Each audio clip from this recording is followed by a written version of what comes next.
কবরের শাস্তি ইমাম সাহেব দেখেননি। কবরের সাপকে কোনো মানুষ দেখতে পাবে না। এই শাস্তি মানুষের নাগালের বাইরে। উসমান রাদিয়াল্লাহু তাআলা আনহু যখনই কবরের পাশে দাঁড়াতেন তখন খুব কান্নাকাটি করতেন। হাত্তা ইয়াবুল্লা লিহিয়াতাহু, তিনি কান্নাকাটি করে তার দাড়িকে ভিজিয়ে দিতেন। চোখের উপর দিয়ে পানি ঝরে ঝরঝর করে দাড়ির উপর দিয়ে দাড়ি ভিজে নিচে পড়তে থাকত। তাকে বলা হতো তাজকুরুল জান্নাত ওয়ান নার ফালা তাবকি ওয়া তাবকি মিন আযাব। আপনি জাহান্নামের কথা শুনলে এত কাঁদেন না, জান্নাতের কথা শুনলে এত কাঁদেন না, কিন্তু কবরের পাশে দাঁড়ালেই এত কাঁদেন কেন? এইটার কারণ কি? তখন তিনি উত্তরে বললেন, দেখেন, আল্লাহর নবী বলেছেন, আল কবর আউয়াল মানজিল মিন মানাজিলিল আখিরাহ, মরার পরে কবর হচ্ছে প্রথম বিপদ। ফাইন নাজা মিনহু ফাবাদু আইসর মিনহু, মানুষ যদি কবরে বেঁচে যায় তাহলে এরপরে যত স্তর আছে সব সহজ হয়ে যাবে। ওয়াইল্লাম ইয়ানজু মিনহু ফাবাদু আশাদ্দু মিনহু, মানুষ যদি কবরে বাঁচতে না পারে তাহলে এরপরে যত স্তর আছে সব আরো জটিল ও কঠিন হয়ে যাবে। কবর যত কঠিন, কিয়ামত তার চেয়ে অনেক অনেক অনেক বেশি কঠিন। কিয়ামত যত কঠিন, জাহান্নাম তার চেয়ে অনেক অনেক অনেক বেশি কঠিন। তিনি বলেন, আল্লাহর নবী পরের বাক্যে বললেন, মা রাআইতু মানজারান কাত্তাল কবর আফযা মিনহু, আমার জীবনে আমি দেখিনি কোনো দৃশ্য যেটা কবরের চেয়ে আশ্চর্য হতে পারে। এই ছেলে, ওই যে বাচ্চাটা দৌড়াতে দৌড়াতে এখানে আসলো, আপনাদের সামনে দিয়ে আসলো কি করে? ওকে ঠেকালেন না?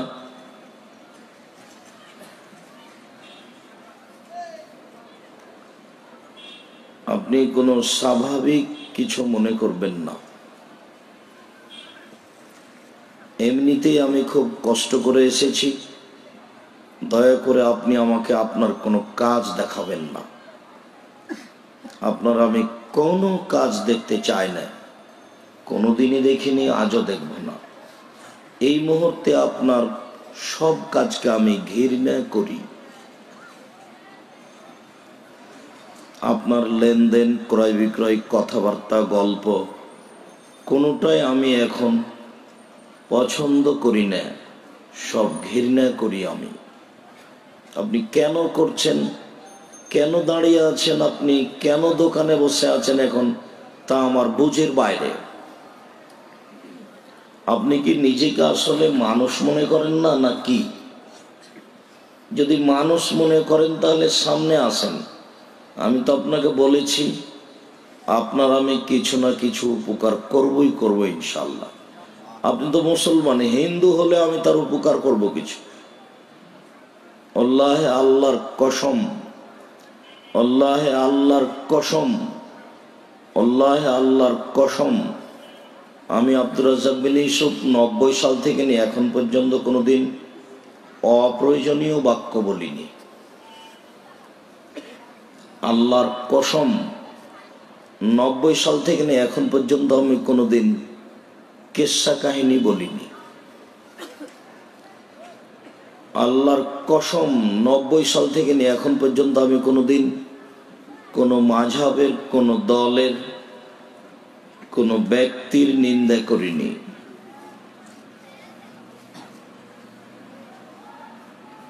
আমাকে যদি কেউ জিজ্ঞাসা করেছেন যে মাযহাব মানা কি, তখন আমি বলেছি, বিচারের মাঠে যদি আবু হানিফা রাহিমাহুল্লাহকে জিজ্ঞাসা করা হয়, আপনি কি কাউকে বলেছিলেন যে আমাকে মেনে চলেন? তখন ইমাম আবু হানিফা রাহিমাহুল্লাহ যদি বলেন যে না, আমি কাউকে আমাকে মেনে চলতে বলিনি, তখন আপনার কি হবে? আপনি একজন হুঁশিয়ার সচেতন মানুষ, মাছ দিয়ে ভাত খেলে কাঁটা ফেলে খান, কি করে আপনি বলছেন যে আমি মাযহাব মানি? এটা দিয়ে আপনি আমাকে কি বুঝাতে চাইলেন? নিজের জবাব নিজে দিতে হবে, প্রস্তুত থাকুন। সেই দিন খুব দূরে নয় যেদিন নিজেকেই জবাব দিতে হবে। সেই দিন এই মুহূর্তেই শ্বাস বন্ধ হলেই নিজের জবাব নিজেকেই দিতে হবে। বিচার হবেই, মানুষের তো বিচার হবেই, পশু প্রাণীর বিচার হবে। অতএব অন্তত আমি আব্দুর রাজ্জাক বিন ইউসুফ আপনাদের কোন এলাকায় চলে আসলে আশেপাশে 5-10 কিলোমিটার পর্যন্ত পুরুষ নারী বাড়িতে থাকার প্রয়োজন মনে করিয়েন না। জীবনটাতে তো অনেক কিছু করেছেন, উপার্জন অনেক করলেন, একটু আধ ঘন্টা 40 মিনিট 20 মিনিট একটু কিছু শোনেন না। মানা তো পরের কথা, মানা না মানা উপরের হাতে আছে। উপরওয়ালা মানা না মানার বিষয়টি দেখবেন। আপনাকে আমি কিছু সময় 2-1টা কথা শোনার জন্য অনুরোধ জানাচ্ছি। দয়া করে আপনি কোনো কাজ আমাকে দেখায়েন না যে এখন আমি দোকান খুলে বসে আছি, বা আমার ছেলের সাথে একটু কথা প্রয়োজনীয় আছে, বা আমাকে এখন একটু কিছু লেনদেন কিনতে হবে, এরকম জানি দয়া করে দেখায়েন না। সম্মানিত দিনী ভাই বোন, বলছিলাম রাসূল সাল্লাল্লাহু আলাইহি সাল্লাম পরের বাক্যে বললেন, মারাআইতু মানজারান কাত্তাল কাবর আফযা মিনহু। আমার জীবনে আমি দেখিনি কোনো দৃশ্য যেটা কবরের চেয়ে আশ্চর্য হতে পারে। আল্লাহর নবী বললেন, পৃথিবীতে সবচেয়ে আশ্চর্য জায়গা, আশ্চর্য দৃশ্য হচ্ছে কবর। কবরে যে মারছে ও চোখে দেখে না, ও কানে শুনে না, ওর আকার আকৃতি বিকট, ভয়াবহ, চোখে অন্ধ, কানে বধির। কত জোরে লোকটা চিল্লাচ্ছে ও বুঝতে পারে না। রাসূল সাল্লাল্লাহু আলাইহি সাল্লাম বলেন, যখন তাকে মারে এসিও সাইহাতান, সে বাপরে মারে করে চিৎকার করে, ইসমা মা বাইনাল মাশরিক ওয়াল মাগরিব ইল্লা সাকালাইন, সারা পৃথিবীর জীবজন্তু কীট পতঙ্গ পদার্থ জড় পদার্থ সবকিছুই তার চিৎকার শুনতে পায়, মানুষ এবং জিন শুনতে পায় না। তো এইখানে লোকটা চিল্লাচিল্লি করছে, 50,000 কোটি কিলোমিটার দূরে যে বস্তু আছে সেও শুনতে পাচ্ছে। আপনাকে কি আমি বুঝাতে পারবো সে কত জোরে চিল্লাচ্ছে? এখানে কি কোনো বোঝানোর পথ আছে? মানুষ বুঝে না, খাচ্ছে, পায়খানা করছে, দিন কাটাচ্ছে, বিবেচনা হারিয়ে জীবিকা নির্বাহ করছে। সেই জন্য কি কবরও কারো কথা মানে? মানুষই মানুষ মনে করে যে অমানুষে চলাই মনে হয় মানুষ। অমানুষে চলা তো আর মানুষ নয়। মানুষের বিচার কঠিন, খুব সাধ করে আল্লাহ মানুষকে সৃষ্টি করেছেন, যার কারণে তার উল্টা নিন্দা করেছেন। তিনি বলেছেন, বুঝে না ওরা, অন্তর আছে বুঝে না, দেখেও দেখে না ওরা, চক্ষু আছে দেখে না, শোনেও শোনে না, ওরা কান আছে শোনে না। উলাইকা কালা আনাম, তারা পশু প্রাণীর মতো, তারা গরু ছাগলের মতো, তারা কুকুর শ্রীগালের মতো। বাল হাজাল, বরং তার চেয়ে খারাপ। আল্লাহ আপনাকে কুকুর শ্রীগালের মতো বলছে, তবে এখনো আল্লাহ আপনাকে কুকুর শ্রীগাল বলেননি, বলছেন যে কুকুর শ্রীগালের মতো, গরু ছাগলের মতো। কেন? এই জন্য যে এই ছেলে, তোমাদের বাড়িতে একটা গাভী আছে, অনেক দুধ দেয়, তো গাভীটা যখন রাতে গোহালে নিয়ে যাও, তখন গাভীটা কি সালাম দেয়? দেয় না। তো তুমি যখন বাড়িতে ঢোকো তখন সালাম দাও? তুমিও দাও না। তো গরুও যেমন, তুমিও তো, গরুও সালাম দেয় না, তুমিও দাও না। তাই তো আল্লাহ বলছেন যে তুমি গরুর মতো। তবে তোমাকে এখনো আল্লাহ গরু বলেননি। কেন? গরু কোনোদিনই সালাম দিতে পারবে না, তুমি পারবা। আজ থেকে পরিবর্তন করে দিলেই তো হলো, ইনশাআল্লাহ। সালাম দিয়ে বাড়িতে ঢুকলেই তো হলো। সালাম দিয়ে বাড়িতে ঢুকলে বাড়িতে শয়তান থাকে না। তখন ইবলিস সবাইকে বলে, লা মাবিতা লাকুম, এই বাড়িতে তোমাদের থাকা হলো না। যখন বিসমিল্লাহ বলে খায়, তখন ইবলিস বলে, লা মাবিতা লাকুম ওয়ালা আশা, এই বাড়িতে তোমাদের থাকারও জায়গা নেই, এই বাড়িতে তোমাদের খাওয়ারও ব্যবস্থা নেই, যাও। ইবলিস বলতে বাধ্য, বলবেই। এ কথা আমি বলিনি, এ কথা মুহাম্মদ সাল্লাল্লাহু আলাইহি সাল্লাম বলেন। এখন আপনার তো সালাম না দিলেও চলে, আপনার সালাম না দিলেও চলে। কেননা আপনার জীবিকা নির্বাহ, আপনি, আপনার স্ত্রী, আপনার ছেলে মেয়ে পশু প্রাণীর মতো। পশু প্রাণী যেমন থাকে, খায়, দিন কাটায়, আপনার, আপনার স্ত্রীর, আপনার ছেলে মেয়ের সংসার পরিচালনা পশু প্রাণীর মতো, গরু ছাগলের মতো। খারাপ লাগছে নাকি? লাগছেই বা কেন?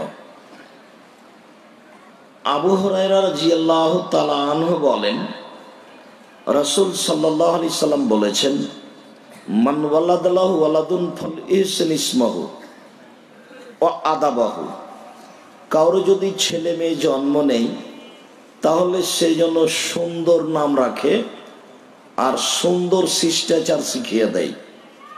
আল্লাহ নবী ওর বাপকে বলছেন, তো নাম রেখেছে আহমদ আর ডাকছে লিটন বলে, ওই বাপই। এই বাপ যদি পশু প্রাণী না হয়, তো ভালো খারাপ কেটা?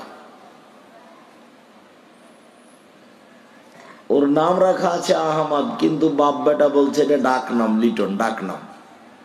মানে আহমদ নামটা বাদ দিয়ে বাপ মা একটা ডাক নাম ডাকছে, সেটার নাম কি? লিটন। আশ্চর্য। বাপও খায় আর পায়খানা করে আর দিন কাটায়, ওই মাও খায় আর হাগে আর দিন কাটায়। দুইজনের মধ্যে হিসাব নিকাশের কোনো প্রয়োজন নাই। বেটা উপার্জন হিন্দুও করে, ইহুদি খ্রিস্টানরাও করে। উপার্জন করেছেনই বা কয় টাকা?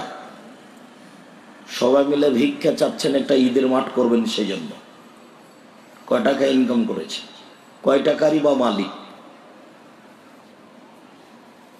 এখানে কয় শতক বা জমি রাখেন? এসব উপার্জন করে করছেন কি? আপনি কি দেখাতে যাচ্ছেন? আপনাকে তো আমি দিন রাত বলি যে আপনি উসমান রাদিয়াল্লাহু তাআলার কাছে একজন ভিক্ষুক মানুষ।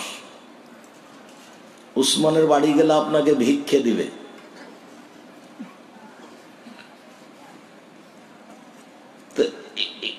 এই হিসাব করে আপনি কি করতে চাচ্ছেন? স্বামী স্ত্রী বসে একজন একটু মানুষের মতো নিজেকে একটু ভাবেন না কেন? সুন্দর শিষ্টাচার শিখিয়ে দিল। কি শিষ্টাচার? কি শিষ্টাচার আপনি ছেলে মেয়েকে শিখিয়ে দেন? আপনি বা কি শিষ্টাচার জানেন? আমি তো আপনাকে শিষ্টাচারের জন্য বহুদিন বলেছি, অনেক শিষ্টাচারের কথা বলেছি। এখনো এখানে যতজন আছেন আমার অনুমান শতকরা 60 জন বা 70 জনই মোবাইলটা রিং হলে অন করে দিয়ে হ্যালো বলেন।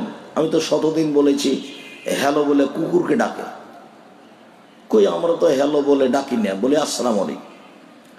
আপনাকে আমি বলেছি যদি হিন্দু দেখে মনে হয় তাহলে আপনি বলবেন ধন্যবাদ, কি বলছিলেন। আর যদি চিনতে না পারেন তাহলে হিন্দু হোক, মুসলমান হোক, বৌদ্ধ হোক, খ্রিস্টান হোক, হাড়ি হোক, ডোম হোক, চামার হোক, মেথর হোক, আপনি বলবেন আসসালামু আলাইকুম। এটা আপনার নবীর আদর্শ। আপনার স্বভাব আপনি জানেন না। এই যে দোকানে বসে আড্ডা পিটেন আপনি, বা এরর বদনাম করেন, গিবাত করেন, মুখখান সবসময় চালু থাকে, আর একজনের বিরুদ্ধে খিলখিল করে হাসেন। আপনাকে আমি বলিনি যে বাঁচার 3টে পথ? এটা হলো মুখ বন্ধ রাখবেন, জান্নাত হবে, বেঁচে যাবেন। আজকে সারাদিনে কার বিরুদ্ধে কত কথা বলেছেন মনে আছে? 2 জরুরি প্রয়োজন ছাড়া বাড়ির বাইরে যাবেন না। আপনি দোকানে বসে আড্ডা পিটেন রাত 12টা-1টা পর্যন্ত, আর গল্প জমান, আর ল্যাংটা বেটি ছেলেকে দেখেন আর চক্ষু ঠান্ডা করেন আর কলিজা ঠান্ডা করেন। দোকানে তো ল্যাংটা বেটি ছেলে নাচে, সেটা দেখে আপনাকে ভালো লাগে, চক্ষু ঠান্ডা করেন, কলিজা ঠান্ডা করেন। আবার জান্নাতের মেয়ে ভোগ করতে চান, এটা হলো 2টা এক জিনিস নয়। এটা হবে কি করে? কেন দোকানে বসে থাকেন? কেন দোকানে আড্ডা পিটেন? এশার সালাতের পরে তো কথাই চলে না, তো দোকানে বসে আড্ডা পিটেন কি করে? এটা কোন শিষ্টাচার? শিষ্টাচার কাকে বলে? এশার সালাতের পরে আপনি ওখানে বসে আছেন কেন?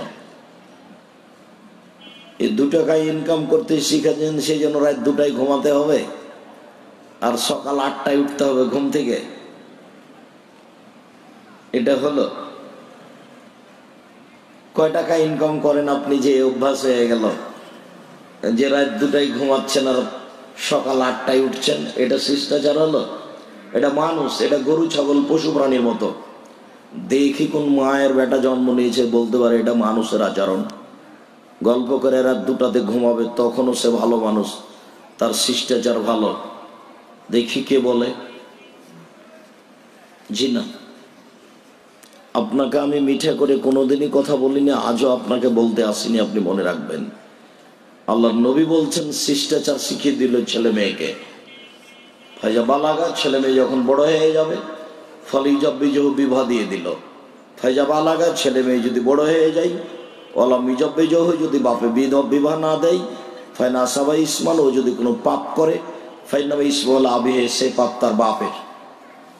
জন্ম দিয়েছেন আপনি, বিচার মাঠে জবাব দিয়েন আপনি। ওই যে এখনো আপনার মেয়ে হাঁটছে বাজারে, এখনো জিনিস কিনতে গেছে, ওটা হিন্দুর মেয়ে নয়, এটা ইহুদির মেয়ে নয়, খ্রিস্টানের মেয়ে নয়। আমাদের বউ যদি বাজারে যায় আর আমরা যদি শুনতে পাই তাহলে তো অজ্ঞান হয়ে যাবো। ইন্না লিল্লাহি ওয়া ইন্না ইলাইহি রাজিউন, একই কথা। বউ গেছে বাজারে, ইন্না লিল্লাহি ওয়া ইন্না ইলাইহি রাজিউন। এটা যদি আমরা শুনতে পাই যে বউ বাজার গেছে কোনো জিনিস কিনতে, তাহলে অজ্ঞান হয়ে যাবো। আল্লাহ আমাদের কি কথা। আর আপনার বউ নিয়মিত বাজার করে, তবু আপনি নাকি তাহাজ্জুদ পড়েন। কোনটা শিষ্টাচার আমি বুঝতে পারি না। শোনেন, আর একটা জরুরি কথা এখানে বলে সামনে দিকে যাই। জাবের রাদিয়াল্লাহু তাআলা বলছেন, আপনাকে বলছি, জাবের রাদিয়াল্লাহু তাআলা আনহু বলেন যে আল্লাহর রাসূলের সাথে যুদ্ধ করে আমরা এক যুদ্ধ থেকে আসছিলাম, তো মদিনায় ঢুকবো, তো আল্লাহ রাসূল বলছেন, থামো, এখন কেউ মদিনায় ঢুকতে পাবে না, সকালে যেতে হবে। তো জাবের বলছেন, আমি আল্লাহর নবীকে বললাম, আল্লাহর নবী, আমি নতুন বিবাহ করেছি, আমাকে বাড়ি যেতে দেন। তখন আল্লাহ রাসূল একটু হাসি মুখে বলছেন, নতুন বিবাহ করেছ? বিকরা নাম সাইয়্যিব, কুমারী মেয়ে বিবাহ করেছ না তালাক প্রাপ্তা মেয়ে বিবাহ করেছ? তখন জাবের বলছেন, সাইয়্যিব, তালাক প্রাপ্ত মেয়ে বিবাহ করেছি। ওর আগে বিবাহ হয়েছিল, ওর স্বামী ওকে তালাক দিয়ে দিয়েছে, আমি তাকে বিবাহ করেছি। তখন আল্লাহর নবী বলছেন, আরে হাল্লা বিক্রাম তুলায় বোকা, তুমি অবিবাহিতা মেয়েকে কেন বিবাহ করলে না? তুমি তার সাথে খেলতে, ও তোমার সাথে খেলতো। আরে তুমি অবিবাহিতা মেয়ে কেন বিবাহ করলে না? তুমি তার সাথে খেলতে, ও তোমার সাথে খেলতো। আল্লাহ রাসূল এই পর্যন্ত বললেন, যা বললেন। এখন জাবের কি বলছেন এটুকু দেখেন। জাবের বলছেন, আল্লাহর নবী, আমার বাপ উহুদের যুদ্ধে শহীদ হয়েছেন 6 জন মেয়ে রেখে। আমার 6 জন বোন আছে। আমার বাপ শহীদ হয়ে গেছেন 6 জন মেয়ে রেখে, আমার 6 জন বোন আছে। আমার বোনদের সমবয়সের মেয়েকে আমি বিবাহ করা পছন্দ করিনি। না না না না না না, আমার বোনদের বয়সের মেয়েকে আমি বিবাহ করব না। 4টা কারণে। এক, লেতুয়াব দেওয়া হন না, আমার বউ যেন আমার বোনদেরকে শিষ্টাচার শিখাতে পারে। এটা আপনার বউ, আপনার স্ত্রী, আপনার ছেলে মেয়েকে শিখাবে। এখন আপনার বউ কোনো শিষ্টাচার জানে কিনা তা তো আমি বলতে পারছি না। শিষ্টাচার শব্দটাই বুঝে কিনা। যেমন ধরেন ধৈর্য, ধৈর্য শব্দ তো সবাই জানে,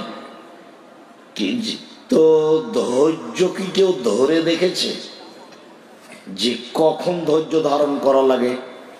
এইটা কি কেউ বাস্তবায়ন করে দেখেছে? ধৈর্য শব্দটা এখন ঘোড়ার ডিম। ঘোড়ার ডিম সবাই বলেও বুঝে, কিন্তু কেউ কি দেখেছে?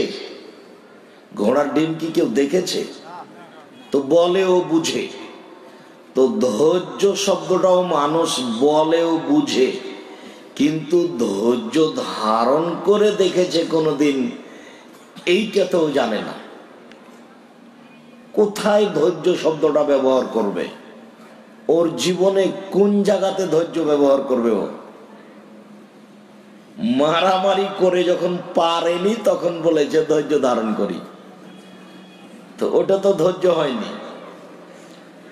বলো ছেলে মারা গেছে, 1 সপ্তাহ কান্নাকাটি করেছে, তারপরে বলছে যে আচ্ছা যাক, আল্লাহর মাল আল্লাহ নিয়েছে, এখন ধৈর্য ধারণ করি। ওটা তো ধৈর্য হয়নি। তো ধৈর্য কোথায়, কোনটা সেটা? তো শিষ্টাচার কি এখন ঘোড়ার ডিম? শিষ্টাচার কি জিনিস?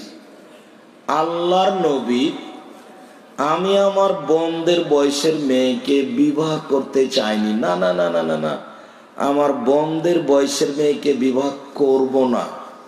কেন? আমি বেশি বয়সের মহিলা বিবাহ করব যাতে করে আমার বোনদেরকে শিষ্টাচার শিখাতে পারে। তো শিষ্টাচার কি, সেটা কি? তাহলে কি ওটা সৌদি আরব আছে, আমাদের কাছে নেই?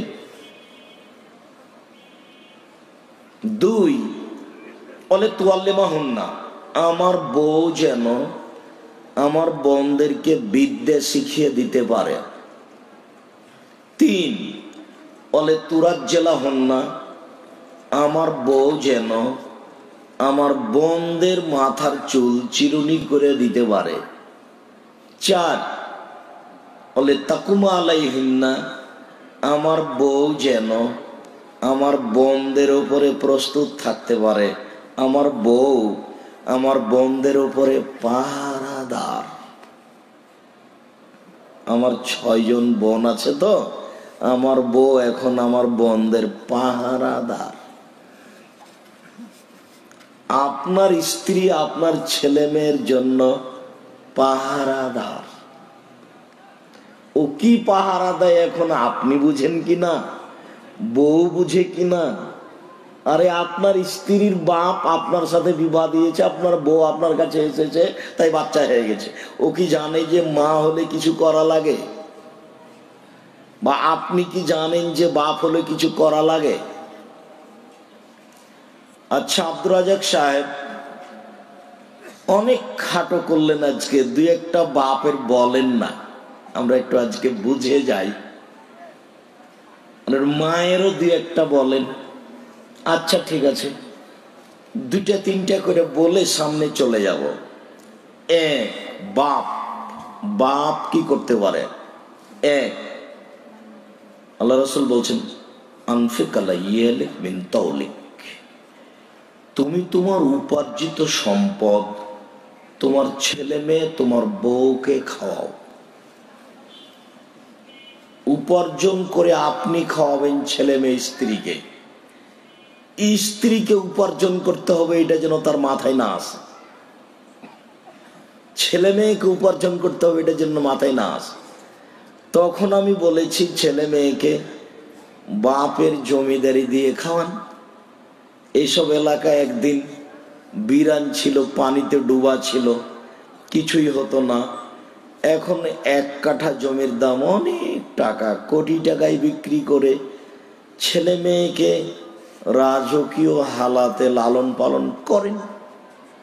সম্ভব না হলে ব্যবসা করে খাওয়ান, সম্ভব না হলে মানুষের বাড়িতে কাজ করে খাওয়ান, সম্ভব না হলে ভিক্ষা করে খাওয়ান।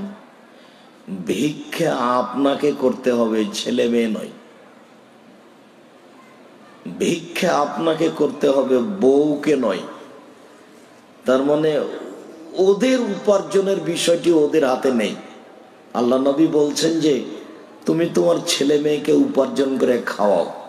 তো মানুষের শেষ উপার্জন হলো ভিক্ষা, এটা হলো শেষ উপার্জন। ভিক্ষা আপনি করবেন, মেয়ে গার্মেন্টসে যাবে না, ছেলে টোকাই হবে না।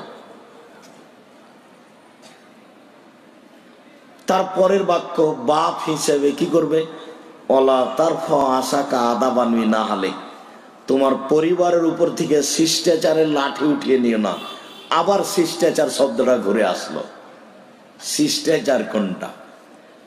লাঠি দিয়ে বউকে ঠিক করতে হবে, এটা আল্লাহর নবী বলছেন, আমি বলিনি।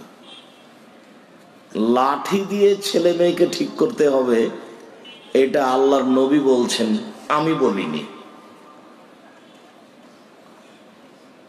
লন্ডন প্রবাসী জামিয়া সালাফিয়া ডাঙ্গিপাড়া পবা রাজশাহীতে একটা ছেলে ভর্তি করে লন্ডন থেকে চলে আসছে দেশে, ছেলে মেয়েকে জামিয়া সালাফিয়ায় পড়াবে এই জন্য।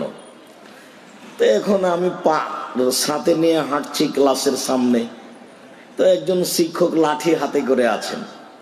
তো দেখে বলছেন যে শিক্ষকের হাতে তো লাঠি চলবে না, চলবেই না, বাপ মায়ের হাতেও লাঠি নিষিদ্ধ লন্ডনের মাটিতে।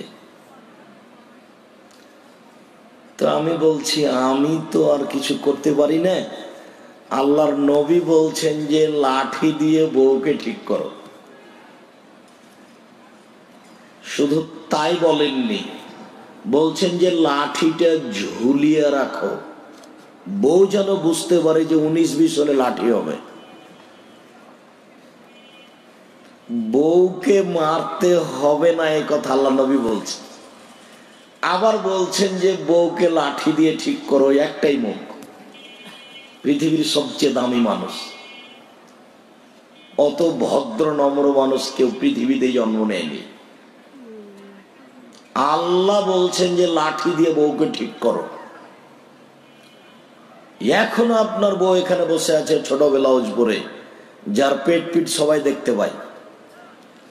মোহর দেন আপনি, আইলা মাইলা আসকারা মাস্কারা সাজগোজ সব আপনি কিনেন, আর রিক্সাওয়ালা ভোগ করে, আপনাকে খারাপ লাগে না? ছি, আপনার একটু নাই, আত্মমর্যাদা নাই? খারাপ লাগে না আপনাকে? বউ আপনার, বেটি আপনার, লোকে ভোগ করে কেন? কেন করে এটা কি আমি বুঝতে পারি না। শুনুন, আপনি কি করবেন? আপনার কি দায়িত্ব? বউকে লাঠি দিয়ে ঠিক করবেন, ছেলে মেয়েকে, এটা আপনার দায়িত্ব। উপার্জন করে খাওয়াবেন, এটা আপনার দায়িত্ব। শিরক করবে না ছেলে মেয়ে, এটা ছেলে মেয়েকে বলে দিবেন, এটা আপনার দায়িত্ব। নামাজ ছেলে মেয়ে পড়বে, আপনি পড়বেন, এটা আপনার দায়িত্ব। এশার সালাতের পরে ছেলে মেয়ে কোথাও কথা বলবে না, গল্প করবে না, এটা আপনার দায়িত্ব। এগুলো সব শিষ্টাচার শিখিয়ে দিবে। ছেলে 12টা 1টা পর্যন্ত দোকানে বসে থাকে, মায়ে সুন্দর করে ভাত সাজিয়ে রেখেছে, শোকে যে ছেলে যে খাবে, এটা কোন শিষ্টাচার? সালাম দিয়ে বাড়িতে ঢুকলো, এটা কোন শিষ্টাচার? গিলাসটা বাম হাতে ধরে পানি পান করলে এটা কোন শিষ্টাচার? কাউকে 1 গ্লাস পানি দিলে আপনি থ্যাংক ইউ বললেন, এটা কোন শিষ্টাচার? ছেলে মেয়ে জাঙ্গিয়া পরে আছে এ পর্যন্ত দেখা যাচ্ছে, এটা কোন শিষ্টাচার? প্যান্টটা টাকনোর নিচে আছে, এটা কোন শিষ্টাচার? আপনার স্ত্রীর পায়জামাটা একবারে পায়ের সাথে লেগে আছে, আপনি দেখতে পাচ্ছেন, এটা কোন শিষ্টাচার? শিষ্টাচার কোনটা? শিষ্টাচার কোনটা? আমি আমার বোনদের বয়সের মেয়েকে বিবাহ করিনি কেন? আমার বউ যেন আমার বোনদেরকে শিষ্টাচার শিখাতে পারে। 2, আমার বউ যেন আমার বোনদেরকে শিখিয়ে দিতে পারে। আপনার স্ত্রীর কাছে কোনো বিদ্যা আছে? ও ছেলে মেয়েকে কিছু শিখিয়ে দিতে পারে? তার কাছে কোনো বিদ্যা আছে? ও কি ছেলে মেয়েকে কিছু শিখিয়ে দিতে পারে? পারে শিখিয়ে দিতে? আম্মু ফজরের সময় কোলে নিয়ে বলছে, আম্মু উঠো, আম্মু বলো আলহামদুলিল্লাহিল্লাযী আহয়ানা বা'দা মা আমাতানা ওয়া ইলাইহিন নুশুর। সে আল্লাহর প্রশংসা যে আল্লাহ মরণ দেওয়ার পরে জীবিত করলো। আপনার স্ত্রী কোনোদিন বলে দেখে? শিখিয়ে দিল। চিরুনি, আমার বউ আমার বোনদের মাথায় চিরুনি করে দিবে, এইটা আপনার বউ করে। তবে আপনার মেয়ের মাথায় চুল ছোট আছে। সৌদি আরবে জন্মের 7 দিনের দিন মাথা নেড়ে করা হবে, আর কোনোদিন মেয়েদের মাথার চুল কাটা হবে না, কাটায় হারাম। যার কারণে ছোটতেই অনেক বড় বড় চুল হয়। মায়েরা লাঠি নিয়ে বসে মাথার চুল চিরুনি করে। 4, আপনার বউ আপনার স্ত্রীর উপরে আপনার স্ত্রী আপনার ছেলে মেয়ের উপরে পাহারাদার। একটু দেখাবো পাহারাদার, একটু 1 মিনিট। এশার সালাত আদায় করে আপনার ছেলে বাড়িতে ঢোকে 8টা 20-এ, আজকে 8টা 30-এ ঢুকছে, তখন আপনার স্ত্রী এশার সালাত ফরজ আদায় করেছে, সুন্নাত পড়তে যাবে, আল্লাহু আকবার বলতে যাচ্ছে আপনার স্ত্রী, সুন্নাত পড়বে। এই সময়তে আপনার ছেলেটা বলছে আসসালামু আলাইকুম, তখন আপনার স্ত্রী আর সুন্নাত পড়তে পাবে না। সুন্নাত বন্ধ করে বলবে, আব্বু 10 মিনিট দেরি হলো কেন আব্বু? আপনার ছেলের 10 মিনিট দেরি হয়েছে বাড়িতে ঢুকতে, এইটার তল্লাশি চালাতে হবে। এইটা আপনার স্ত্রীর জন্য ফরজ, আর সুন্নাত পড়তে হবে আপনার স্ত্রীকে, এটা আপনার স্ত্রীর জন্য সুন্নাত। বুঝাতে পারিনি। ছেলে দেরি করেছে কোথায়, এটা তল্লাশি চালাতে হবে, এটা হলো ফরজ। রাত 2টার সময়তে যদি আপনার ছেলে মেয়ে বাড়িতে আসে, আপনার স্ত্রীকে খারাপ লাগে না, যেহেতু শিষ্টাচার বুঝে না। কথা শেষ করে দিই, আবার বলি, কারো ছেলে মেয়ে জন্ম নিলে সুন্দর নাম রাখবে, শিষ্টাচার শিখিয়ে দিবে, তাহলে ইসলাম ধর্মে শিষ্টাচার একটা ব্যাপার আছে। আল্লাহর নবী, আমি আমার বোনদের বয়সের মেয়েকে বিবাহ করিনি 4টা কারণে। 1, আমার বউ শিষ্টাচার শিখিয়ে দিবে। 2, বিদ্যা শিখিয়ে দিবে। 3, চিরুনি করে দিবে। 4, আমার বউ আমার বোনদের উপরে পাহারাদার থাকবে। আপনার স্ত্রী কি করে আর আপনি কি করেন আল্লাহ ভালো জানে। আল্লাহ আমাদের প্রতি দয়া করুক, আল্লাহুম্মা আমিন। দয়া করে আমাকে কোনো কাজ দেখায়েন না, অল্প কিছুক্ষণ অপেক্ষা করুন। কবর যত কঠিন, কিয়ামত তার চেয়ে অনেক অনেক অনেক বেশি কঠিন। বিচারের মাঠে কাউকে এমনি আল্লাহ জাহান্নামে দিবেন না, অপরাধী প্রমাণ করার পরে দিবেন। ও যেন নিজেই বুঝতে পারে যে আমি পাপী। সবাইকেই তার পাপ দেখানো হবে এক। ফামান ইয়ামাল মিসকালা যাররাতিন খাইরান ইয়ারা ওয়া মান ইয়ামাল মিসকালা যাররাতিন শাররান ইয়ারা। সবাইকেই তার পাপ নেকি দেখানো হবে, দেখেই বুঝবে যে এটা আমার পাপ, এটা আমার নেকি, যাতে করে তার কোনো সমস্যা না থাকে অপরাধী প্রমাণ হতে। এই কথাটাকে আল্লাহর নবী বলছেন যে মা মিনকুম মিন আহাদিন সাইয়ুকাল্লিমুহু রাব্বুহু, তোমাদের প্রত্যেকের সাথে আল্লাহ মুখামুখি কথা বলবেন। লাইসা বাইনাহু ওয়া বাইনাহু তারজুমান, দুইজনের মাঝে কোনো দোভাষী থাকবে না। ওয়ালা হাজিবুন ইয়াজিবুহু, দুইজনের মাঝে কোনো অন্তরাল থাকবে না। ওইদিকে আল্লাহ, এইদিকে আপনি, অন্তরালে কথা হবে এইটা থাকবে না। দোভাষী দিয়ে কথা হবে না। আপনি যা বলবেন আল্লাহ তা বুঝবেন, আল্লাহ যা বলবেন আপনি তা বুঝবেন, কথা হবে। এই সময়ে ফায়ানজুর আয়মানা মিনহু, তখন সে তার ডান দিকে লক্ষ্য করবে। ফায়ারা মা কাদ্দামা মিন আমালিহি, তার জীবনের সব কর্ম দেখতে পাবে। বিশ্বাস করেন, কথাটা একটু বিশ্বাস করেন, নিজের কর্মকে একটু ভাবেন, সব কর্ম দেখতে পাবে।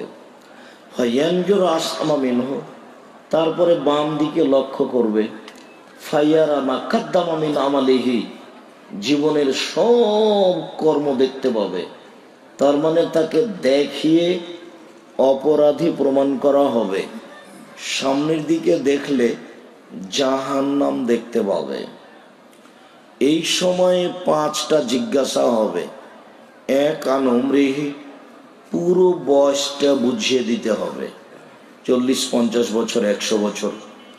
2, অন স্বাভাবিহি, যৌবন জীবন বুঝাতে হবে।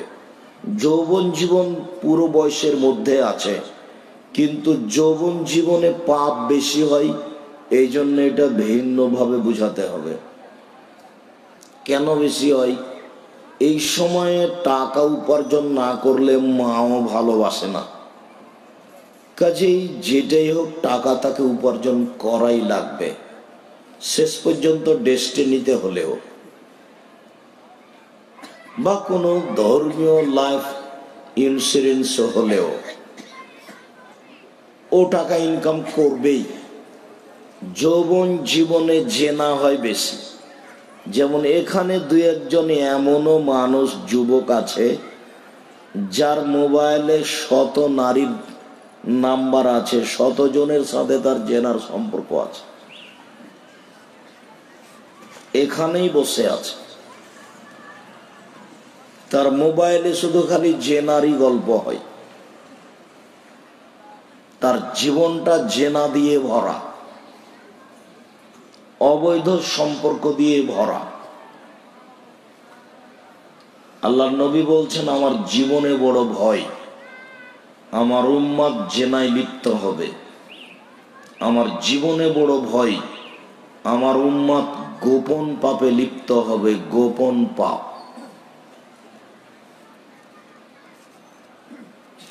সম্মানিত দিনী ভাই বোন,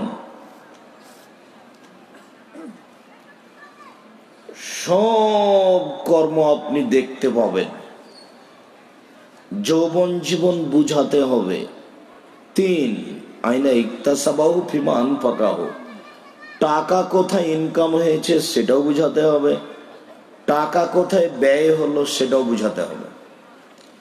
ভুলেও জানি এভাবে টাকা ব্যয় করিয়েন না। টাকা কিছু দান করে কবরস্থান করেন, মসজিদ তৈরি করেন, আর যদি খরচের জায়গা না থাকে তো জামিয়া সালাফি একদিন দেখে এসে 2-1 টাকা দিয়েন, জানি না জামিয়া সালাফিয়া টাকা দেন কিনা, অনেক দিন থেকে বলছি। তবে জামিয়া সালাফিয়া চলছে, চলবে, সেদিনও বলেছি, আজকেও বলছি।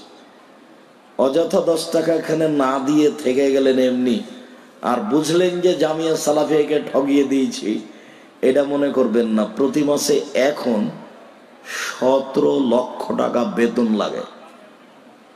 কত? 17 লক্ষ টাকা বেতন লাগে। জামিয়া সালাফিয়া ডাঙ্গিপাড়া পবা রাজশাহীতে ছাত্র সংখ্যা 1250 আর ছাত্রী সংখ্যা 700। এখানে ছাত্র সংখ্যা 450, ছাত্রী সংখ্যা 350। 2500-3000 ছেলে মেয়ে পড়াশোনা করে, প্রায় সবই আবাসিক। এই দেশে সবচেয়ে বড় প্রতিষ্ঠান, এই দেশের মাটিতে জামিয়া সালাফিয়া ডাঙ্গিপাড়া পবা রাজশাহী, প্রায় 20 বিঘা জমির উপরে। এই দেশে এত বড় ভূখণ্ডে কোনো প্রতিষ্ঠান নেই। এইটা রূপগঞ্জ কাঞ্চন ব্রিজের এখানে 16 থেকে 18 বিঘা জমির উপরে। কোনোদিন হয়তো দেখারও সুযোগ হয়নি, একদিন যাওয়া উচিত। জামিয়া সালাফিয়া ডাঙ্গিপাড়া পবা রাজশাহীর মসজিদটি একতলাতে 3000 মানুষ সালাত আদায় করতে পারবে। একতলা প্রায় কমপ্লিট। কিভাবে হলো আমি নিজেও বুঝি না, প্রায় কমপ্লিট। 3000 মানুষ একসাথে সালাত আদায় করতে পারবে। অর্ধেকের মেঝেতে শুধু টাইলসের কাজ বাকি আছে। গোটায় একতলা প্রায় সম্পূর্ণ কমপ্লিট। 200, 250, 300 ছেলে মসজিদে থাকে, ওদের থাকার জায়গা করা হয়নি, ওখানেই থাকবে। তবু ওর বাপ মা রেখেই যাবে ওখানে। ওখানে দিয়ে দিবেন যদি খরচের জায়গা না থাকে। পয়সা তো বুঝাতেই হবে বিচারের মাঠে, আয়ও বুঝাতে হবে, ব্যয়ও বুঝাতে হবে। 5 মৌলানা সাহেবকে বিদ্যা বুঝাতে হবে, বিদ্যে কিভাবে ও খরচ করলো। যার কারণে শুধু হিফজখানা খুলবেন না। হাফেজ মানে কোরআন মুখস্থ করার পর একটা বড় টুপি মাথায় দিবে, আর তার উপর দিয়ে একটা রুমাল দিবে, দিয়ে মানুষের বাড়িতে কোরআন মাজিদ পড়ে বলবে যে কোরআন মাজিদ আপনার বাপের কবরে বক্সিয়ে দিয়েছি, এই কথা বলবে। ও নাকি বলে বক্সিয়ে দিল কোরআন মাজিদ আপনার বাপের কবরে। একজন পড়ে আর একজনের বক্সিয়ে দেয়। আর হিফজ কোনো বিদ্যা নয়। কেতাবখানাও রাখবেন 3, 4, 5 পর্যন্ত।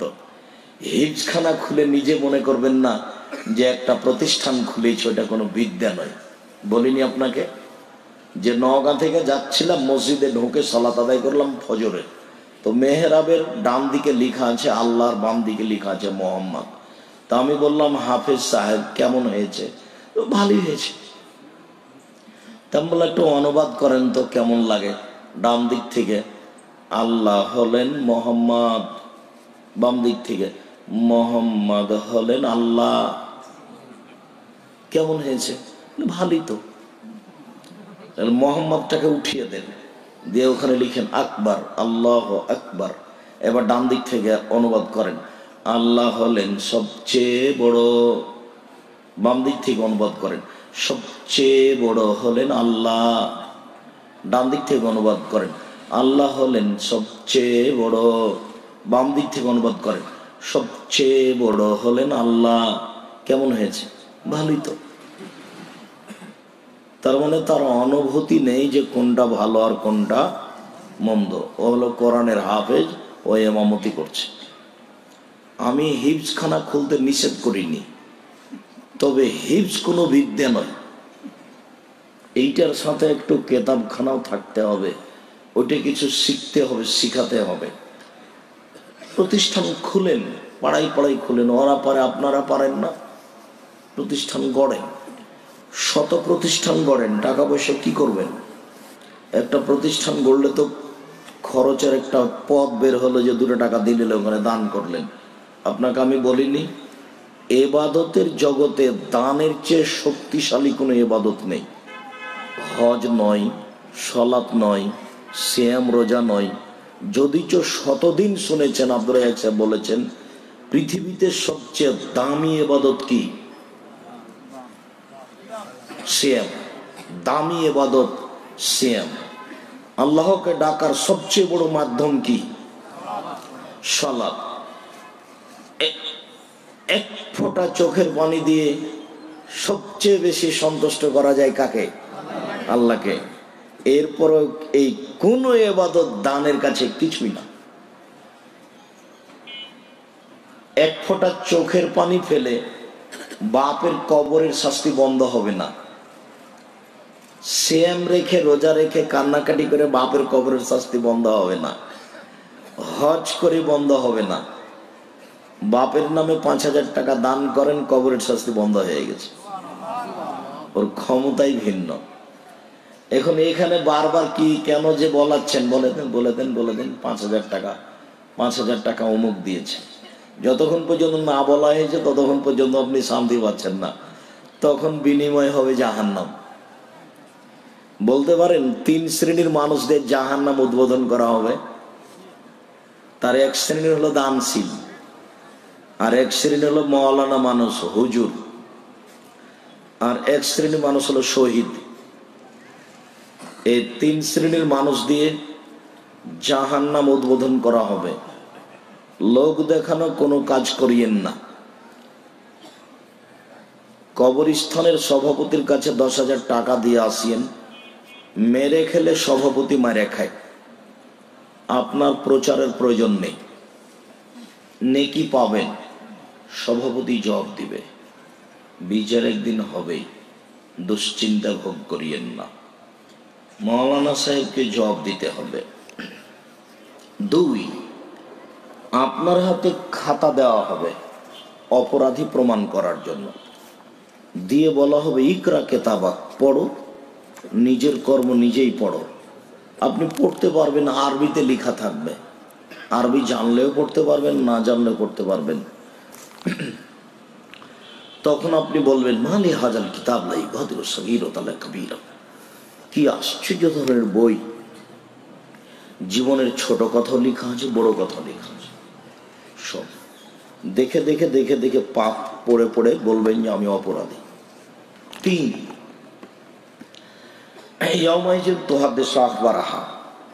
এই পৃথিবীর সবচেয়ে উন্নত মানের অত্যাধুনিক যন্ত্র। মোবাইলটাতে কথা ধরছো আর মুখ নেই, একটু পরে টিপলে কথা বলা শুরু করবে। মাটিরও মুখ নাই, কথা বলবে, তবে মোবাইলে কথা মিস করতে পারে, এই মাটি কোনোদিন কথা মিস করবে না। এক আশ্চর্য ধরনের উন্নত মানের অত্যাধুনিক যন্ত্র রেডি করা আছে। কালকে বিচার মাঠে এটা টিপে চালু করে দেওয়া হবে, তখন আপনার সব কর্ম টক টক টক টক টক টক করে বলবে মাটি। আল্লাহ নবী বলেছেন ফাত্তাকুদ দুনিয়া ওয়াত্তাকুন নেশা, মহিলা থাকা বাঁচো, পৃথিবী থেকে বাঁচো। মহিলা না হয় বিপজ্জনক বস্তু, তাই বাঁচতে বলেছে, তো পৃথিবী জড় বস্তু বাঁচতে বললেন কেন? মুখটা সিলাই করে দেওয়া হবে, আর হাতে কথা বলবে আপনার পাপ নেকির কথা, পায়ে বলবে ঠিক বলেছে। 4টা পদ্ধতিতে বিচারের মাঠে আপনাকে অপমান করে জাহান্নামে দেওয়া হবে, যাতে করে আপনার কোনো আপত্তি না থাকে। বিচারের মাঠ বড় কঠিন, বিচারের মাঠ বড় ভয়াবহ। একটা সময় আসবে পরনে কাপড় থাকবে না, উলঙ্গ হয়ে ছুটে চলে যাবেন। একটা সময় আসবে আপনার হাতে, ডান হাতে বাম হাতে খাতা দেওয়া হবে। একটা সময় আসবে মানুষ হাঁটবে কিছু কিছু মুখের মাধ্যমে, মুখ থাকবে নিচে, পা থাকবে উপরে। কিছু মানুষ উটের উপরে চড়ে থাকবে, আর কিছু মানুষকে আগুন ঘেরে থাকবে। যেখানে আপনি সকাল করবেন আগুন সেখানে সকাল করবে, যেখানে আপনি দুপুর করবেন আগুন সেখানে দুপুর করবে, যেখানে আপনি সন্ধ্যা করবেন আগুন সেখানে সন্ধ্যা করবে। বোঝা যাচ্ছে যে বিচারের মাঠে সকাল বিকাল দুপুর হবে। জি, ভালো মানুষের বিচারের সময়সীমা 5 মিনিট 7 মিনিট।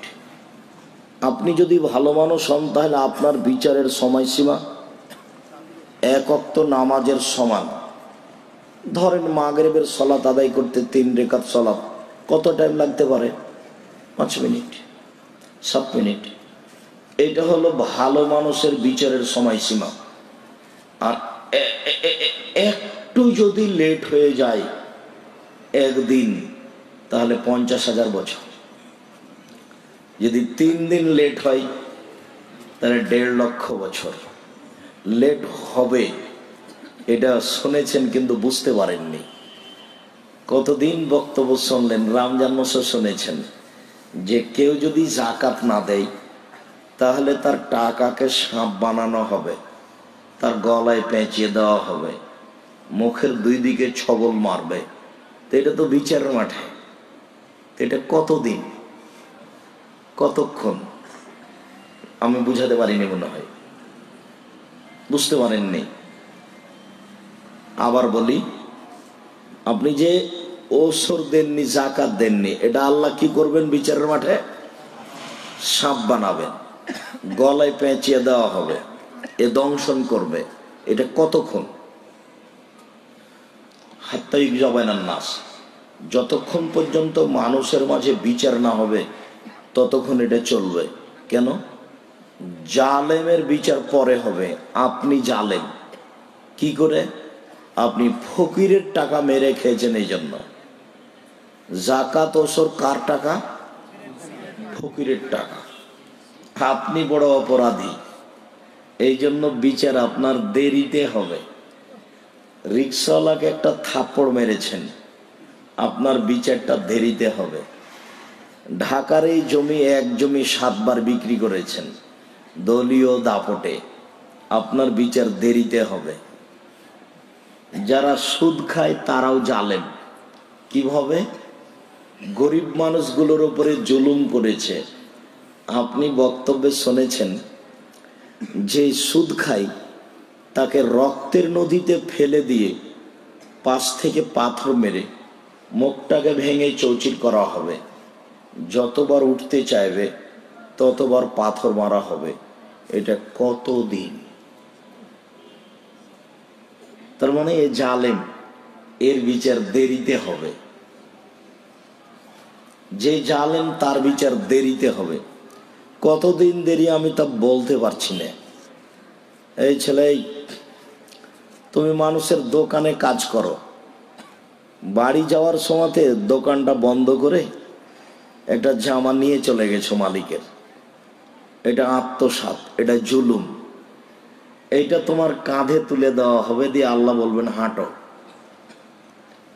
এই জমিটা তোমার বাপ জোর করে দখল করেছে দলীয় দাপটে, তো বুঝতে পারছো না যে এটা কি জিনিস। তোমার বাপকে এই জমিটা খনন করতে বলা হবে বিচারের মাঠে। খুঁড়তে খুঁড়তে খুঁড়তে যেদিন 7 জমিন যাবে সেদিন জমিটা আবার কাঁধে তুলে দেওয়া হবে। তো 7 জমিন খুঁড়তেই বা কতদিন লাগবে, আবার কাঁধে তুলে দিলেই বা কতদিন ঘুরবে, আমি বলতে পারছি না। তবে তোমার বাপের বিচার দেরিতে হবে, এটা বলতে পারছি। তার মানে আল্লাহর নবী বলেছেন, কেউ যদি উটের যাকাত না দেয় তাহলে উটটা আরো মোটা তাজা হয়ে আসবে বিচারের মাঠে, এসে ওর গায়ের উপরে পা চাপিয়ে দিবে, দোকে ডোলে রেখে যাবে, আবার ঘুরে আসবে, ওকে ডোলে রেখে যাবে।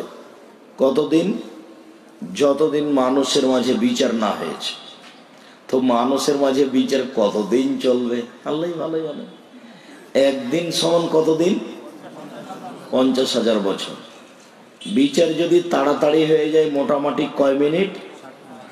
5-7 মিনিট। 5 মিনিট খাস করে বললে আবার ওই হুজুর বলবে যে দেখেছেন আফজার সাহেব ধর্মের নামে কেমন মিথ্যা কথা বলছে। ও তো আর নিজে ধর্ম প্রচার করে না, ও মনে করছে যে কারোর বিরুদ্ধে কিছু বলতে পারলে আমি কিছু করলাম। হোঁচলা মানুষ, চাঁপাইনবাবগঞ্জের ভাষাতে ও হোঁচলা, হোঁসমোটা মানুষ, নিজের কাজ বাদ দিয়ে আরেকজনের কাজ করে বেড়াচ্ছে। জীবনে কোনোদিন কোরআন হাদিস বলে কি না? ওর পুরো জীবনটাকে আমি চ্যালেঞ্জ করেছি, পুরো জীবনটাকে। ও কোনো একটা বৈঠকে একটা না 20টা হাদিস অনুবাদ করেছে, তা বের করতে পারবেন না। ওর কাজ হলো মানুষের পিছনে লেগে থাকা। বিচারের মাঠ বড় ভয়াবহ, অনেক পরিস্থিতি, কতদিন চলবে, কিভাবে চলবে। সময়ে কাপড় পরতে দেওয়া হবে, অনেক সময় উলঙ্গ অবস্থায় থাকবে। তবে সব প্রথমে কাপড় পরতে দেওয়া হবে ইব্রাহিম আলাইহিস সালামকে, তারপরে অন্যান্য মানুষকে দেওয়া হবে।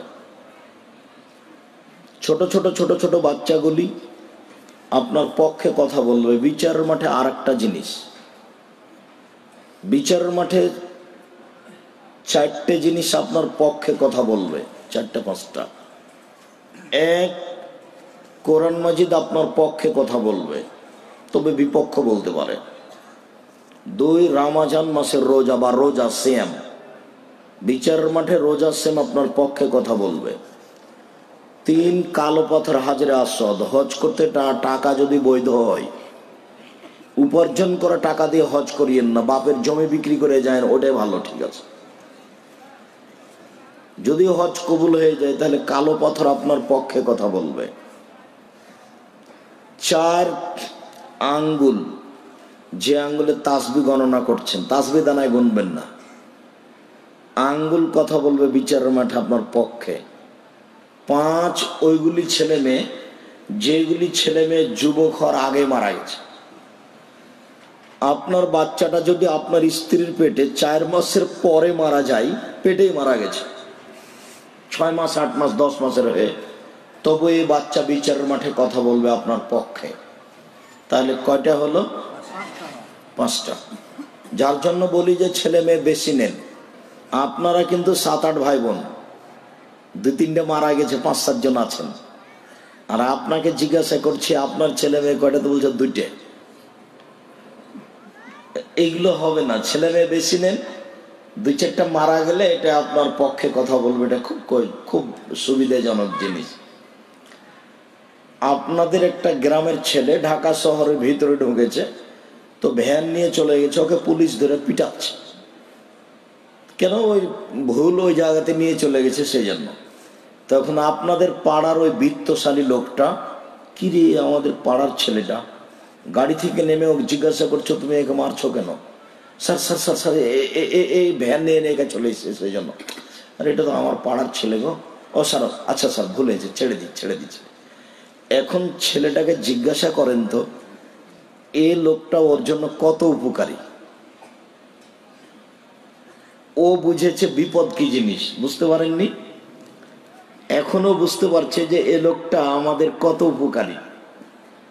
তো বিচারের মাঠ যদি আপনাকে বুঝাতে পারতাম, তাহলে আপনি বুঝতে পারতেন যে আঙ্গুলে গণনা, তাসবি গণনা করা কত সুবিধা। তা আমি তো বিচারের মাঠই বুঝাতে পারলাম না। বিচারের মাঠ যদি বুঝাতে পারতাম, তাহলে আপনি বুঝতে পারতেন যে ছোট ছোট বাচ্চা মারা গেলে কত সুবিধে। বিচারের মাঠ যদি আপনাকে আমি বুঝাতে পারতাম, তাহলে আপনাকে বুঝাতে পারতাম যে কোরআন তেলাওয়াত করা কত সুবিধে। আর এই ছোট ছেলে মরেনি সেটা যাকগে, হজ করতে পারিনি সেটাও থাক, রোজা সিয়াম থাকতে পারিনি সেটাও থাক, তো কোরআন তেলাওয়াত কি করতে পারি না? একটু আঙ্গুলি কি তাসবি গণনা করতে পারি না? বিচারের মাঠে এগুলি কথা বলবে। 4 শ্রেণীর মানুষের কবরের শাস্তি হবে না। 1, যে জুমার দিনে মারা গেছে। 2, যে পেট ব্যথায় মারা গেছে।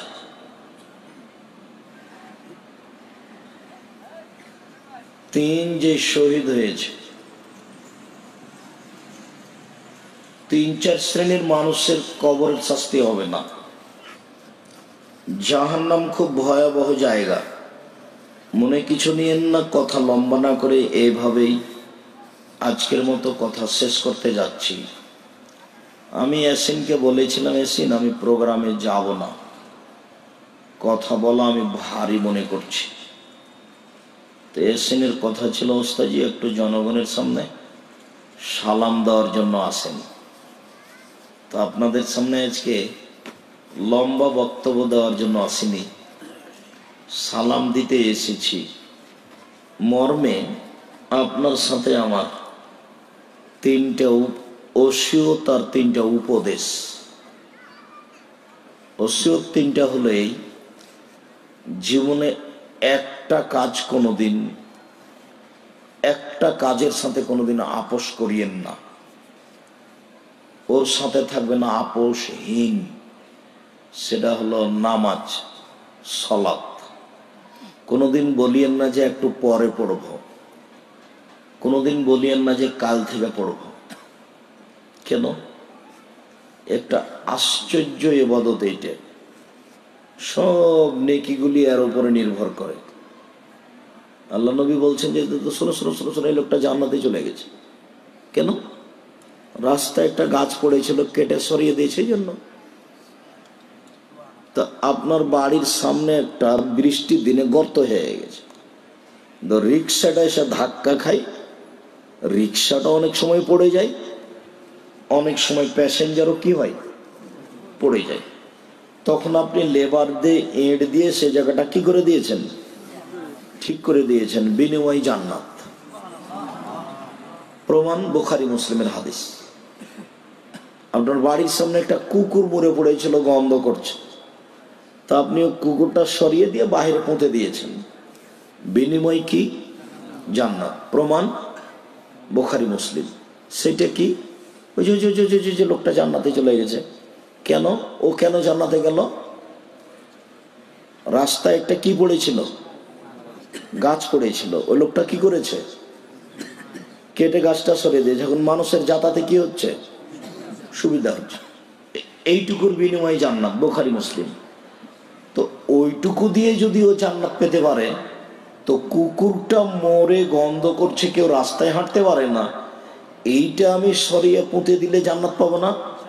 অবশ্যই পাবো, 100 বার পাবো, 100 বার পাবো।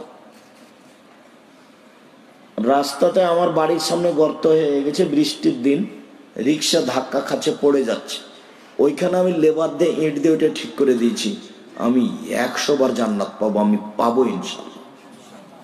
ওই নেকি লুকিয়ে দেওয়ার কিছু নেই। কিন্তু আল্লাহ নবী বলছেন যে সব নেকি নির্ভর করে নামাজের উপরে। নামাজ নেই, কিছুই নেই। নামাজ আছে, সবকিছুই আছে। তাই একটা জিনিসের সাথে আপোষ করিয়েন না, ও ওসিয়ত, সেটা হল নামাজ। আল্লাহ বলেছেন, আমি আবার বললাম। 2, হালাল রুজি, প্রয়োজনে চকলেট বিক্রি করে হলেও। হালাল রুজি বুঝতে না পারলে উপার্জন করতে হবে না, বাদ দেন, থাক, তাকদিরে যা আছে হবে। বসে থেকে খেতে পাওয়া যাবে না, বসে থেকে খাওয়া কাজ ইসলামে জায়েজ নয়। হালাল রুজি উপার্জন করবেন। 3, কোরআন তেলাওয়াতে অভ্যাসী হবেন। কম থেকে কম নামতে নামতে কততে এসেছি? সূরা ইখলাস কয়বার? 3 বার। এটা ওসিয়তের মধ্যে রাখলাম আমার পক্ষ থেকে। আর উপদেশে 3টে, মুখ খান বন্ধ রাখতে হবে। 2, জরুরি প্রয়োজন ছাড়া বাড়ির বাইরে যাওয়া হবে না। 3, পাপের জন্য কাঁদতে হবে। গাভীর বাঁট থেকে দুধ চাপ দিয়ে বের করে ভিতরে ঢোকানো যায় না, যেমন আল্লাহর ভয়ে কাঁদে যে সে জাহান্নামে যাবে না, তেমন পাপের জন্য কাঁদবেন। উপস্থিত বৈঠকের মুসলিম বোন, আপনার জন্য 3-4টা কথা। এদিকে শোনেন, কথা বলছেন নাকি? কথা বলছো কেন? লজ্জা পাও না, শরম পাও না, কথা বলছো কেন? উপস্থিত বৈঠকের মুসলিম বোন, এদিকে খেয়াল করেন। আপনি যদি 4টা কাজ করতে পারেন, জান্নাতের সব দরজা খোলা, যেটা দিয়ে ইচ্ছে আপনি ঢুকতে পাবেন। দেখেন তো পারেন কি না। এক, 5 ওয়াক্ত নামাজ সালাত, 2 রমজান মাসে রোজা সেম, 3 স্বামীকে মেনে চলা, তিতে লাগলেও মিঠা লাগলেও। স্বামী আপনাকে মারে এ কথাই ঠিক, স্বামী আপনাকে গালি দেয় এ কথাই ঠিক, তবুও মেনে চলেন। আপনাকে অনুরোধ করছে, যদি চলতে না পারেন তাহলে স্বামী বাদ দেন। তার মানে কথা বলবেন না, ভিন্ন বিছানে থাকবেন, আবার স্বামীর অধীনে থাকবেন, এটা চলবে না। ভালো স্বামীকে মানুষ বাদ দিতে পারে, ভালো স্বামীকে। প্রমাণ বুখারী মুসলিম। একজন মহিলা এসে বলছেন, আল্লাহর নবী, আমার স্বামী খুব পরহেজগার, খুব ভদ্র, কিন্তু ওর রং খুব কুৎসিত, সাইজে খাটো, আমি ওর সাথে থাকবো না। দেখছেন, আগে খুব প্রশংসা করলো, কি বলল? খুব পরহেজগার, চালচলন খুব ভালো, কিন্তু রং কালো কুৎসিত, সাইজে খাটো, আমি ওর সাথে থাকবো না। তখন আল্লাহ নবী বলছেন, তাহলে মোহর দিতে হবে ফেরত। তখন বলছে যে মোহর তো দিব, আরো কিছু লাগলে দিব। এই শব্দ এসেছে, দিয়ে খোলা তালাক করে দিলেন। আপনি যে কোনো সময়ে স্বামী বাদ দিতে পারেন, হয় বাদ দেন, আর না হলে মেনে চলেন, তিতে লাগলেও মিঠা লাগলেও। 4, জেনায় লিপ্ত হবেন না, জান্নাত হবে। সব দরজা খোলা, 4টে। 1, 5 ওয়াক্ত সালাত, 2 রমজান মাসে সিয়াম, 3 স্বামীকে মেনে চলা, 4 জেনায় লিপ্ত না হওয়া। আব্দুর রাজাক সাহেব, দুঃখজনক হলেও সত্য, আমার যে কিছু জেনা ঘটে গেছে, কি করা যায়? নিরাশা হবেন না, আজ থেকে জেনা বন্ধ করেন। আল্লাহ বলছেন, যে ব্যক্তি জেনা অশ্লীল কাজ বন্ধ করলো, আমি আল্লাহ তাকে জান্নাতুল মাওয়া দিয়ে দিলাম। অনাহা নাফসা আনিল হাওয়া ফাইনাল জান্নাতে হিয়াল মাওয়া। মানুষ যদি নিজেকে অশ্লীল কাজ থেকে ঠেকাতে পারে, আমি আল্লাহ তাকে জান্নাতুল মাওয়া দিয়ে দিলাম। এটা আল্লাহ বলছেন। কাজে আপনাকে আমি নিরাশা হতে নিষেধ করছি। আপাতত আজ থেকে আর কোনোদিন তার সাথে কথা বলিয়েন না, তার সাথে আর মোবাইল ব্যবহার করিয়েন না। জান্নাতের সব দরজা খোলা, সবটা দিয়ে ঢুকতে পাবেন। আর একটা কথা, এবার আপনারা সবাই জান্নাতের সব দরজাতে ঢুকতে পাবেন, সেটা বলি। তবে মহিলাদের মতো সুযোগ আপনাদের নেই, কোনো পুরুষের নেই। অত বড় সুযোগ আল্লাহ কোনো পুরুষকে দেননি। তবে যেটা আল্লাহ নবী বলেছেন আপনাদের জন্য, সেটা মহিলার জন্য বলেছেন। সেটা কি? অজু করার পরে যদি আপনি বলতে পারেন, আশহাদু আল্লা ইলাহা ইল্লাল্লাহু ওয়াহদাহু লা শারীকা লাহু ওয়া আশহাদু আন্না মুহাম্মাদান আবদুহু ওয়া রাসূলুহু, তাহলে জান্নাতের সব দরজা খুলে গেছে। কাজ ছোট, কিন্তু বলতে পারবেন কি নিয়মিত? ইনশাআল্লাহ। মনে থাকবে না মনে হয়? আল্লাহুম্মা জাল্লি মিনাত তাওবিন ওয়া জাল্লি মিনাল মুতাতাহিরিন, এই দোয়া পড়লে নেকি হবে। তবে কি নেকি হবে এই কথা মুহাম্মদ সাল্লাল্লাহু আলাইহি ওয়াসাল্লাম বলেননি। আর ওজুর পরে যদি এটা বলেন, তাহলে জান্নাতের সব দরজা খোলা। এইখানে আপনাকে আমি একটা কথা বলে যাচ্ছি, বউকে মারিয়েন না, বউকে গালি দিয়েন না, বউয়ের নিন্দা করিয়েন না। শতদিন বলছি, ভুলেও কখন বলবেন না বউকে যে তোমার রংটা কালো, ভুলেও কখন বলবেন না যে তোমার ঠোঁটটা মোটা, নিন্দা করবেন না। কখনো শ্বশুর শাশুড়িকে গালি দিবেন না, শুধু প্রশংসা করবেন। মহিলা মানুষ খালি প্রশংসা প্রিয়। কোথাও যেতে দিবেন না, বাড়িতে রাখবেন, খুব প্রশংসা করবেন।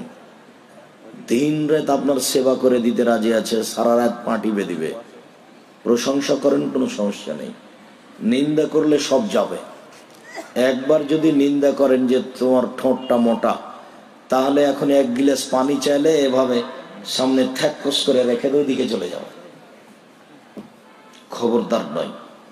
আর আপনাকে আর একটা কথা বলছি, নাম ধরে ডাকবেন, নাম ধরে। আর নিজের কাজ নিজে করিয়েন না, বউকে করতে বলবেন। বলবেন, খালেদা জুতা জোড়া কোথায় আছে নিয়ে আসো তো, খালেদা জামাটা কোথায় আছে নিয়ে আসো। নিজে নিজে যদি জুতা খুঁজেন, তাহলে স্ত্রী বলবে আমার উপরে রাগ করেছে, সেই জন্য আমাকে বলে না। সবসময় নাম ধরে বলবেন। দেখবেন, একটু দেখেন, আয়েশা জি, হালমিল মধ্যে আসো, জি হ্যাঁ, ছুরিটা নিয়ে আসো তো, ছুরিটা ধারালো করে নিয়ে আসো, ছাগল জবে করব। এ দেখেন, আল্লাহ নবী আয়েশাকে নাম ধরে বলছে, কাজে বলছেন, কাজে। আয়েশা জি, ছুরিটা নিয়ে আসো তো, ধারালো করে নিয়ে আসো। দেখেন, আয়েশা জি, না বেলিনিল খুমরাতা মিনাল মসজিদ, মসজিদ থেকে যায় নামাজটা দাও তো। তখন বলছেন, আমি যে ঋতুবতী, আমার হাইজ হয়েছে। তখন বলছে, আরে হাইজ তোমার হাতে লেগে আছে নাকি, যাও মসজিদে যাও, মসজিদ থেকে যায় নামাজটা নিয়ে এসে দাও। আপনাকে আমি কি বলছি বুঝতে পেরেছেন কি? মানে নাম ধরে ডেকে কাজে বলবেন। বাড়ির কাজ নিজে করিয়েন না, জুতা স্যান্ডেল নিজে খুঁজিয়েন না। মাছ কিনে নিয়ে এসেছেন, মাছ কিনে নিয়ে এসে মাছ বউকে বাছতে দিন, নিজে বসে থাকবেন পাশে, নিজে বাছিয়েন না। না হলে আপনি বেটি ছেলের কাজ করছেন, আপনার মান কমে যাবে। আপনার তো এদিকে অভ্যাস ভালো আছে, বউয়ের কাজ করেন ভালো, তাই না? বউ শুয়ে থাকে আর আপনি মাছ বাছেন, পাশে বসে থাকবেন আর মাছটা বউকে বাছতে দিবেন, কথা বলবেন, ওই খুশি হবে, কাজ করবেন, নিজে করিয়েন না। আপনি নিজে কাজ করছেন কেন জানেন? আপনার বউয়ের ব্যক্তিত্ব নাই, সেই জন্য। আপনার হাত থেকে বউয়ের কাজটা আপনার স্ত্রীর, আপনার হাত থেকে তার নিয়ে নেওয়া উচিত ছিল। আরে বসো, তুমি মাছে হাত দিচ্ছ কেন, আমি বাসছি, তুমি পাশে বসে থাকো। এইটা হলো ভালোবাসার পদ্ধতি। নিজের কাজ, বাড়ির কাজ বউকে করতে দেন, নাম ধরে ডাকবেন, খুশি হবে। আর নিজের কাজ নিজে করিয়েন না, করতে বলিয়েন। নিজের কাজ নিজে করলে বলবে যে আমার উপরে রাগ করে আছে, সেই জন্য বলে না। ভালোবাসা এভাবে গড়ে উঠবে। আর পুরুষের পরিচয় দিয়ে থাকেন, কাপুরুষ হয়েন না। পুরুষের পরিচয় মানে চোখ যেভাবে ঘুরে বউ সেভাবে চলে, তার নাম পুরুষ। বউ যেন যেখানে সেখানে না যায়, হাটে বাজারে না যায়, বাজার কিনা বন্ধ থাকে, মেহমান এসেছে, কোনো তরকারি নেই, কিন্তু বউ বাজার থেকে তরকারি আনতে পাবে না, আপনি নিজে যাবেন। বউকে হাটে বাজারে পাঠায়েন না, নীতি পরিবর্তন করেন। সকল দিনই ভাই বোনকে কবরের শাস্তি থেকে আল্লাহর দরবারে বেঁচে থাকার জন্য অনুরোধ জানিয়ে এই দোয়াটি পড়তে বলছি। আল্লাহুম্মা ইন্নী আউযু বিকা মিন আযাবি জাহান্নাম ওয়া আউযু বিকা মিন আযাবিল কবর ওয়া আউযু বিকা মিন ফিতনাতিল মাসীহিদ দাজ্জাল ওয়া আউযু বিকা মিন ফিতনাতিল মাহইয়া ওয়াল মামাত। আল্লাহুম্মা ইন্নী আউযু বিকা মিনাল মা'সাম ওয়াল মাগরাম। আল্লাহ, তুমি আমাকে কবরের শাস্তি থেকে বাঁচাও, তুমি আমাকে জাহান্নামের শাস্তি থেকে বাঁচাও, তুমি আমাকে দাজ্জালের ফিতনা থেকে বাঁচাও, তুমি আমাকে ইহকাল পরকালের বিপদ থেকে বাঁচাও, তুমি আমাকে ঋণ ও বড় পাপ থেকে বাঁচাও, তুমি আমাকে ঋণ কর্জ ও বড় পাপ থেকে বাঁচাও। এই দোয়াটা না পড়ে সালাম ফিরবেন না। এর সাথে আর একটা, রব্বানা আতিনা ফিদ দুনিয়া হাসানাতাও ওয়া ফিল আখিরাতি হাসানাতাও ওয়া কিনা আযাবান্নার। ইহকালে কল্যাণ দাও, পরকালে কল্যাণ দাও, জাহান্নাম থেকে বাঁচাও। এই দোয়াটা না পড়ে সালাম ফিরবেন না। আর আগে থেকে একটা পরামর্শ আছে, বলতে হবে। সেটা কি? রব্বির হামহুমা কামা রাব্বায়ানি সাগীরা। হে আল্লাহ, তুমি আমার বাপ মাকে দেখো বাল্যাবস্থা আমাকে যেভাবে দেখেছিল। আলোচনার পুনরাবৃত্তি। কিয়ামতের মাঠ বড় ভয়াবহ, প্রস্তুতি নেন। শিষ্টাচার নিজে শিখুন, ছেলে মেয়ে আহাল পরিবারকে শিখিয়ে দেন। ওসিয়ত 3টি পালন করুন, উপদেশ 3টি পালন করুন। পরিবারের সাথে ভালো আচরণ করবেন, পরিবারকে কখন গালি দিবেন না, অযথা মারবেন না, গালি দিবেন না, মারবেন না। স্বর্ণ দিয়ে ঘর বানালেও তৃপ্তি হবে না, শান্তি হবে না বউ ছাড়া। মখমল জাতীয় কাপড়ের বিছনা সাজালে শান্তি হবে না বউ ছাড়া, তৃপ্তি হবে না বউ ছাড়া। আল্লাহ বলছেন, আমি আল্লাহ শান্তি তৃপ্তি সব তোমার বউয়ের মধ্যে রেখে দিয়েছি। অতএব আল্লাহ বলছেন, যার কাছে শান্তি তৃপ্তি আছে তাকে হাটে বাজারে পাঠায়েন না, তাকে ব্যাংকে চাকরি করতে পাঠায়েন না, তাকে স্কুল কলেজে শিক্ষকতা করতে পাঠায়েন না। তাকে ঢেকে রাখবেন, ঘেরে রাখবেন, আদর করে রাখবেন, ঢেকে রাখবেন, ঘেরে রাখবেন, আদর করে রাখবেন। ওরা এত আদরের, ওরা এত আদরের, ওরা এত আদরের, ওরা হচ্ছে বগুড়া সোনাতলা হাটের আদরের মালসা। ওদের আদর করতে হয়, ওদের ঘেরে রাখতে হয়, ওদের ঢেকে রাখতে হয়। পরিবারকে মূল্যায়ন করার চেষ্টা করুন, শান্তি পাবেন। আল্লাহ আমাদের যারা মারা গেছে তুমি তাদের কবরের শাস্তি মাফ করো। আমরা যারা অসুস্থ তুমি তাদের আরোগ্য দান করো। আমরা যারা বেঁচে আছি তুমি তাদেরকে তোমার রাসূলের পদ্ধতি অনুযায়ী চলার তৌফিক দান করো। আর একটি কথা থেকে গেছেন, 13-14 ফেব্রুয়ারি জামিয়া সালাফে ডাঙ্গিপাড়া পবা রাজশাহীতে সম্মেলন। দেশের শীর্ষস্থানীয় আলেম ওলামা থাকবেন।